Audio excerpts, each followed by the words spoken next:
Have you ever felt your body speak before your mind could form a single clear thought? It happens in the smallest, most unremarkable moments. Someone asks a harmless question or makes an observation that shouldn't carry any weight. Yet something inside you tightens as if a hidden wire has been pulled. Your throat closes. Your breath rearranges itself. Your eyes begin to burn with a familiar heat you didn't invite. Logic hasn't even arrived on the scene, but your body is already writing a response in a language you never consciously learned. Most people rush past these moments without noticing, but you feel them as a shift in your entire internal atmosphere. It is as though your nervous system is a vigilant witness that speaks in rapid signals long before your mind assembles a narrative. You tell yourself you are overreacting. You try to reason your way back into composure. Yet somewhere deeper, beneath the practiced calm of adulthood, something older is stirring. It remembers patterns you no longer consciously recall.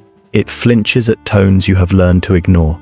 It reacts to the smallest tremor in human interaction, the way a seasoned animal senses a change in the wind. That is why your tears sometimes form before your thoughts catch up. That is why emotion rises even when the situation seems ordinary. These reactions are not evidence of weakness.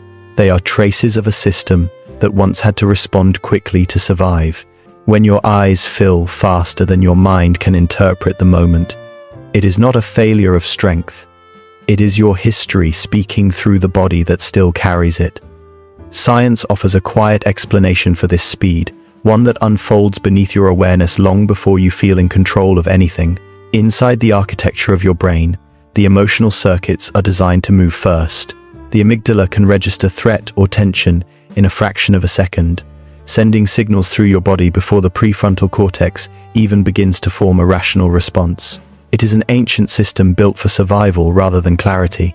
Your heartbeat quickens, your muscles brace, your breathing shifts, all because the emotional brain has decided that reacting quickly is safer than reacting correctly. You may notice this in the way a slight change in someone's tone lands harder than it should, or how a brief pause in conversation makes your chest constrict before you even know what you are afraid of. These moments are not signs that you misunderstand the world. They are signs that your body is processing it faster than your conscious mind can translate. The brain does not wait for context.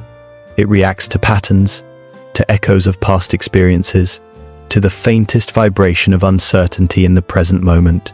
Even when your mind believes you are safe, your nervous system may still be scanning for the early outlines of an old story. This is why you can feel tears rise before you understand what hurt you. Your body is not confused. It is remembering.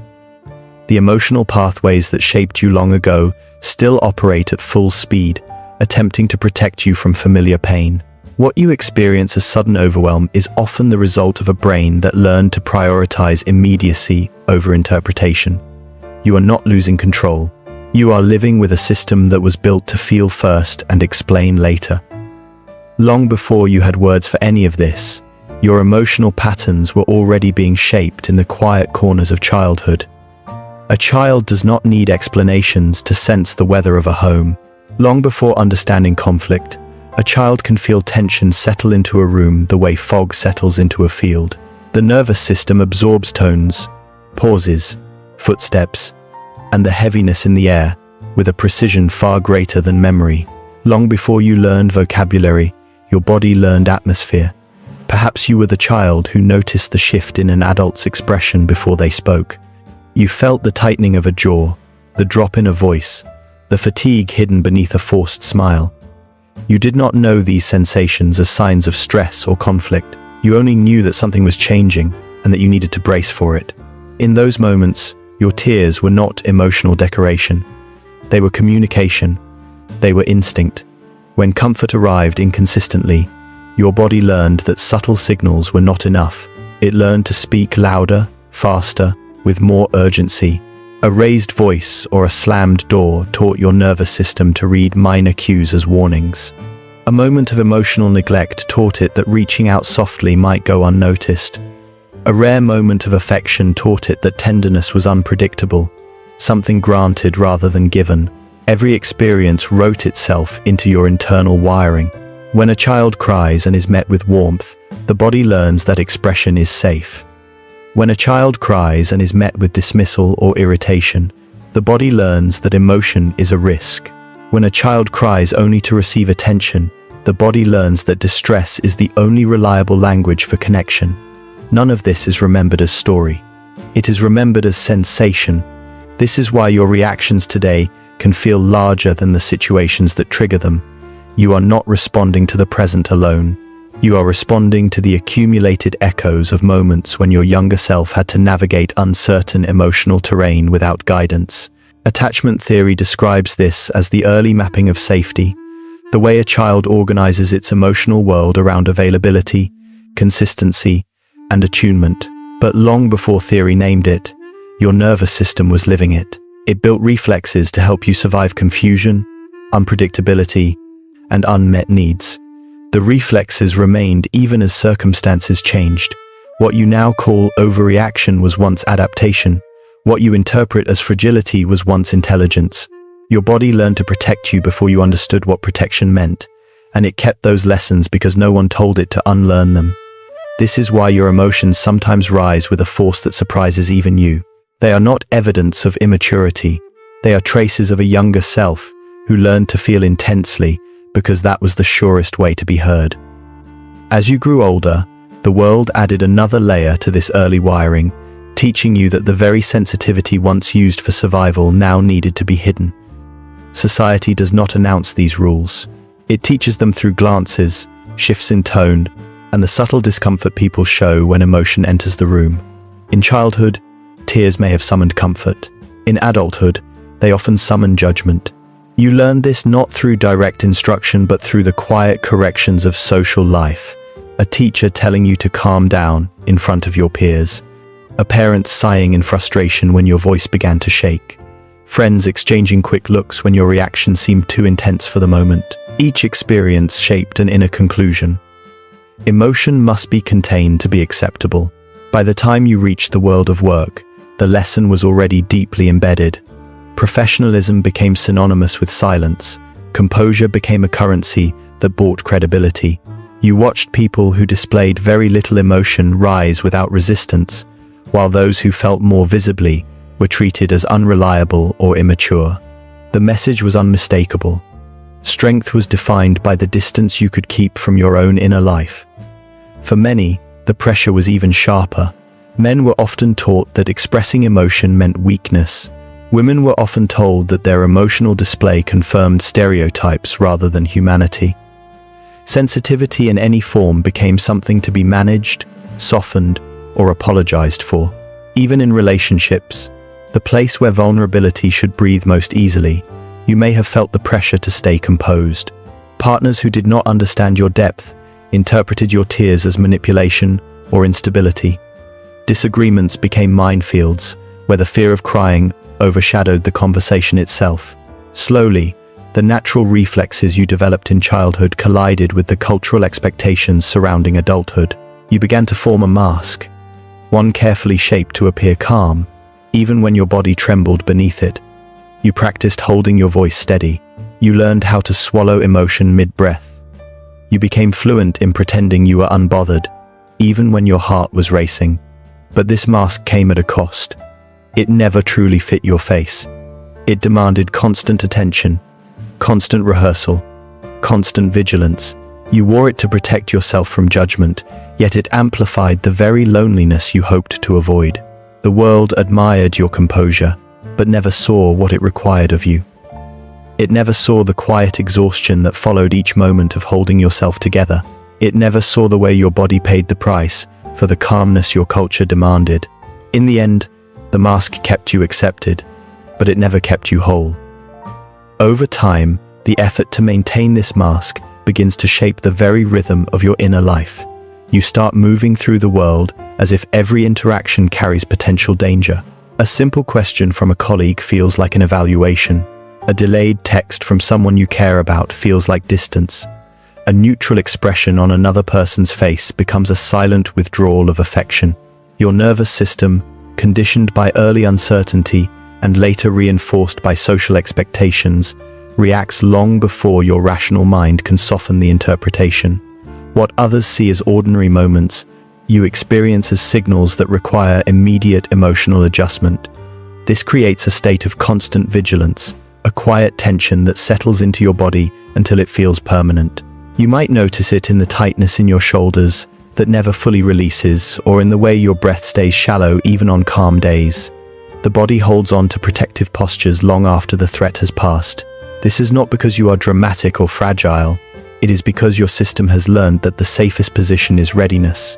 The cost of this readiness is rarely visible to anyone else. It shows up in your evenings, when you replay conversations in search of hidden meaning. It shows up in your mornings, when you wake already bracing for something you cannot name. It shows up in the way you apologize too quickly, agree too easily, and try too hard to control how others perceive you. Exhaustion becomes a baseline, not because you have done too much, but because you have felt too much with no place to put it. Emotional overload is not simply an intensity of feeling. It is the weight of holding back reaction after reaction until your inner world becomes crowded with unexpressed truths. You may find yourself withdrawing from people, not because you dislike them, but because every interaction feels like a test. You are one misinterpreted moment away from failing. You may hesitate to speak up, afraid that your voice will betray the pressure behind it. You may even begin to distrust your own perceptions, wondering whether your body is lying to you or whether you are simply wired wrong. This self-doubt compounds the fatigue. It turns each emotional wave into a personal flaw, something to hide rather than understand. What you experience as burnout is often the collision of two forces, a nervous system that reacts instantly and a society that demands silence. Your internal alarms fire with precision, but instead of releasing the tension through honest expression, you are taught to contain it. Over and over, you hold back, swallow, smile, nod, and appear unfazed. The energy has to go somewhere, and since it cannot go outward, it turns inward. This is why even small moments can undo you. Your system is not weak. It is overloaded. It is carrying years of hyperattunement, years of self-policing, years of emotional translation. The exhaustion you feel is the natural consequence of living in a body that has never been allowed to rest. Healing does not begin with forcing your reactions into silence. It begins with learning to stand inside them without losing yourself. This requires a shift from judgment to curiosity, a willingness to understand your emotional patterns rather than discipline them. When a surge of feeling rises, instead of tightening your breath or rushing to hide it, you can pause long enough to notice what is happening. The simple act of naming the emotion steadies the system. Neuroscience shows that putting words to a feeling quiets the amygdala and engages the parts of the brain that help you regulate rather than react. But beyond the science, the experience is deeply human. Naming an emotion gives it shape, and once it has shape, it no longer has to overwhelm you. You are not suppressing the storm. You are learning where its edges are. Once you begin recognizing your internal landscape more clearly, the next step is understanding what belongs to you and what does not. Many highly sensitive people confuse empathy with responsibility. They absorb the atmosphere of a room as if it were a personal burden. Practicing emotional boundaries is not about hardening yourself. It is about recognizing that you can witness someone else's feeling without carrying it. You can care without collapsing. You can be open without being overtaken. Think of it as learning to stand beside the river rather than inside its deepest current. It continues to move, but you no longer have to fight to stay upright. Alongside boundaries comes the quieter, more intimate work of self-validation. So much of emotional overwhelm is amplified by the belief that you should not feel what you feel. When you internalize that message, every reaction becomes a problem to fix rather than a signal to understand. Healing begins when you allow your emotions to exist without immediately questioning their legitimacy. Instead of waiting for others to reassure you, you learn to speak to yourself with the steadiness you once sought from them. The child within you, the one who learned to cry louder to be seen, begins to relax when it senses that you are finally listening. There is also a practical dimension to healing, one that involves micro moments of nervous system recovery.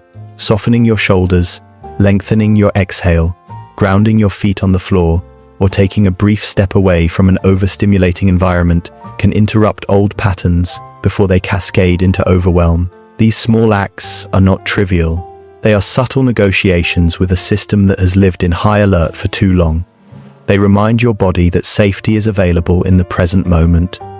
Over time, these practices create a new rhythm. You do not become someone who feels less. You become someone who can feel without being swept away. The goal is not emotional silence, but emotional steadiness. The strength you seek is not the absence of reaction, but the ability to remain anchored while your inner world moves. This is how you begin to reclaim the sensitivity that once felt like a burden and discover that it can become a source of clarity instead of collapse. As you learn to navigate your emotions with steadier footing, something begins to shift in the way you understand your own strength. Sensitivity, once framed as a flaw you needed to correct, reveals itself as a form of perception that runs deeper than logic. It allows you to notice subtle changes in tone, to sense unspoken tension, to register beauty that others overlook. The same sensitivity that once exhausted you is also the instrument through which you connect most deeply to the world. Philosophy suggests that meaning is found not in distance but in presence, in the willingness to be touched by experience rather than shielded from it. Neuroscience echoes this by showing that awareness, even when it is intense, expands your capacity for understanding rather than shrinking it. You begin to see that your tears are not interruptions. They are indicators of a heart that refuses to grow numb. They mark the moments when life reaches you with full clarity instead of filtered restraint. And in a culture that rewards emotional detachment, this capacity to feel becomes something rare. You no longer need to apologize for the way your body responds. You no longer need to hide the tremor in your chest or the warmth rising behind your eyes. These reactions are not signs that you are losing control. They are signs that your history has depth, that your connection to the world is alive, that your inner life is textured rather than hollow. When you stop fighting your sensitivity, you begin to understand it as a form of courage. The courage to remain open in a world that prefers closed doors. The courage to feel the full weight of experience without letting it erase you. And the courage to let your humanity be visible, even when you fear it will be misunderstood. In the end, your tears do not reveal your weakness. They reveal your truth. And a life lived in truth, even when it trembles, is a life lived with extraordinary strength.